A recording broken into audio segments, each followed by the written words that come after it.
everybody, I'm Pia with Stitches and Scraps, and this is lesson 7 of my Learn to Crochet series.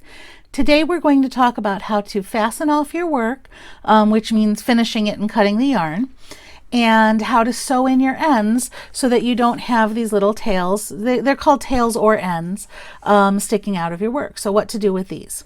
So first let's talk about fastening off. The very first thing that you've got to do is cut your yarn. And you're going to leave about maybe 4-inch. I like to leave more just because I find it easier to work with, but 4 to 6-inch tail to weave in later. So grab your scissors and cut. I know it's scary, but cut. Go ahead and cut. Okay, grab scissors that actually cut and then cut your yarn. And now all you're going to do, I've got my hook in my last stitch. If you remember, I had told you in the last video that one way to join this would be with a slip stitch, but I was going to show you a nicer, neater way. So before I can show you that, we have to fasten off. So here's how we do it. We take our hook out. We take our hook in our last stitch and we pull it out. Okay, that's all you're doing, nothing else. Some people are going to tell you to do a chain and then pull it through. You do not need to do that. If you do a chain and pull it through, you're going to leave a little lump right here, and that's totally unnecessary. You have your hook in your last stitch. Just take your hook and pull it out. That's it. Look, the yarn pulls all the way through and it's completely secure. It's not going anywhere. Your stitch is totally fine. Okay? Now, to finish off this little bit here, you're going to need a tapestry needle. They come in all different shapes and sizes. You need something that you can thread with the yarn you're working with. And I like these ones with the bent tips. I find them easier to work with, easier to get to where I need them to go, but a straight needle is perfectly fine too, whatever you're most comfortable with. All right, so I have my needle threaded with the yarn from my tail, and this is what we're going to do to make a nice, neat finish here. Okay, we're going to duplicate the shape of this stitch. So first we're going to go around from the back to the front. It's coming out of this stitch here, so we're going to make it go around this stitch. Do you see how this stitch goes around underneath this one? Well, we're going to do that with this one here. So go around from the back underneath both of these two top loops, okay, and pull it through. And you can see this loop that we've just made here. This is the same as this loop here or this loop here on this stitch. So now we need to make this loop. Well, where does this loop go? It comes out from underneath the stitch and then it goes back into the previous stitch right in the middle. So we come out from underneath here and we go back down into the middle of this one. Okay, so right into the middle. And I like to put it out to the wrong side, to the back of your work.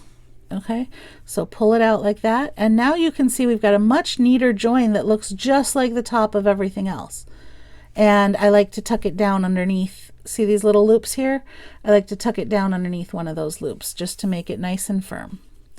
And there you have a nice neat join that's better than a slip stitch.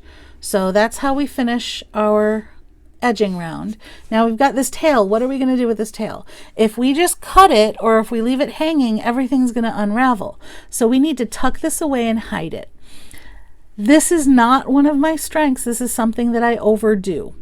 Everybody tells me that I weave my tails in way too much, and I probably do and make them too bulky. So if you don't want to do as much as me, that's fine. What you're going to do is take your needle and stick it under a couple of threads somewhere here in the back of your work. See how this is the back? It doesn't look as pretty. This is the front where you see the V shapes on the edge. So we're going in the back of the work, hiding this. We're basically hiding our yarn. So go under some stitches here. If you got an edging, you can go into the edging. There's stitches underneath inside the edging that we worked into, and I like to go into those stitches. Okay. But you want to go vertically through a stitch. So I'm going vertically through that stitch. If I was just going under like these stitches, I wouldn't want to go like this because that can cinch the stitches up together. Okay, the reason I'm going like this under the edging stitches is because there is that other stitch. Remember those stitches that we worked around? Those stitches are in there. So I'm actually going into those stitches, right into there. Make sure you don't poke all the way through, but get it caught up on some of the stitches. All right, go into several stitches and pull it through just snugly. You don't want it tight, you don't want it to pinch, okay? Now turn around, go through somewhere else, and bring it back up through the same stitches. And I have been told that's all you really need to do. But I tend to do it one more time just because I like overkill when it comes to my ends. You want to avoid making it too bulky, but you want to make sure your ends stay put. So I don't go down the same spot. I'll actually go use my needle to work my way over to the next stitch, okay? And then I will actually go up and down through this next stitch too. So I just find some loops in the stitch to stick my needle into that are only going to be on the back side here. And then I'll find some loops in this stitch and stick my needle into them only along the back side. Once I get all the way through, I turn around and I go back, and I don't put it right back in the same spot. I go over a little bit and then come back up through the same stitches that I just worked through the first time. Now I feel it's really secure. I've gone up and down 2 times. It's not overly bulky, and I've got my end nice and tight and secure. Nothing's going to happen to this. So I pull it just a little bit snugly, okay, and trim it as close as I can without risking cutting the other stitches. And then once I've trimmed it, I just tug on it, and that end sucks right back into where it was. Now it's hidden, you can barely see it, and we have a nice clean finish on the front. So we're going to do the same thing with this tail. I'm going to thread it on the needle. There, now it's on the needle. So I'm on the wrong side of the work again. And I find a good spot. And you'll see that this tail is kind of going in this direction. I like to turn it around a little bit or loop it back under itself like this, just to get it nice and secure right where it comes out. So I'm going backwards and then forwards again. So let's go up and down over here through this edging and through that stitch that's worked into the edging, and just grab random loops as you go across. You want to get that needle nice and buried in there. There we go. And then pull it through. Not too tight. Loosen it up, make sure it's not too bulky, and then go back down again in more or less the same spot.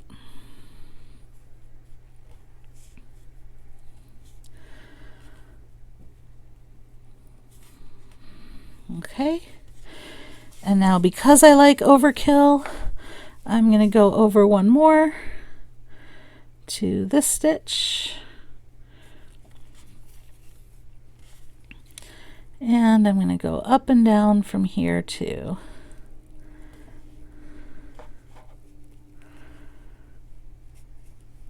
Like that. And back down again.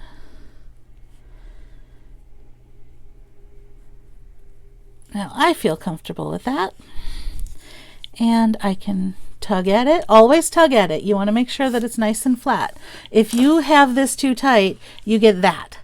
And that is not what you want. So make sure that you're pulling it nice and loose, and the tension in this should be less than the tension in your actual work. Okay, there, it's nice and loose. And I'm going to snip it here. These scissors are horrible. I need to get better scissors. And there we go. It's all tucked in. Now you'll notice this is a little wonky. It's not quite square. The next step in finishing, if you really want a nice professional finish, is called blocking.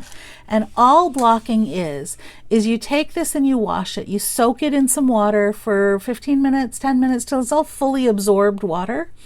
And then you don't wring it, but kind of squeeze it dry without twisting. Okay? Squeeze as much water out as you can. And then lay it out on a board, or they make blocking boards which are like foam mats, but you can use one of those kids play mats or something like that.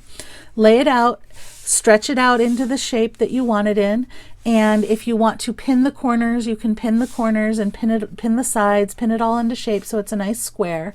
And when it dries, it'll be a much nicer, straighter square. Blocking's not absolutely necessary with something like a washcloth because you're going to wash it and use it and it's going to get misshapen anyway. But if you're making a sweater and you want a nice clean line across the front edge of a cardigan, for example, or you want seams that line up nicely so that you can sew them evenly, that kind of thing, blocking is a huge help. Blanket squares, blocking is great.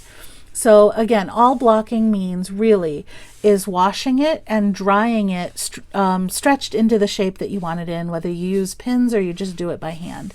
And you can see even with this dry blocking is what they call it, where I didn't use any water, I've gotten it much more squared off just by playing with it with my fingers a little bit. And that is about it. Cotton is very easy to shape. Acrylic is a little bit less so. Acrylic will not shape as much. And you have your first project. Isn't that exciting? You have a washcloth. This is your very first crocheted project. Next time I see you, I'm going to show you how to make a granny square, which is made in a completely different way. Instead of working in rows from the bottom up to the top and then going around, we're going to start right in the center and we're going to go around and around and around and around. So there's no need for an edging. We're always working around the edge and your edge always looks nice. So that's the next lesson, and I hope to see you then, and thanks so much for joining me.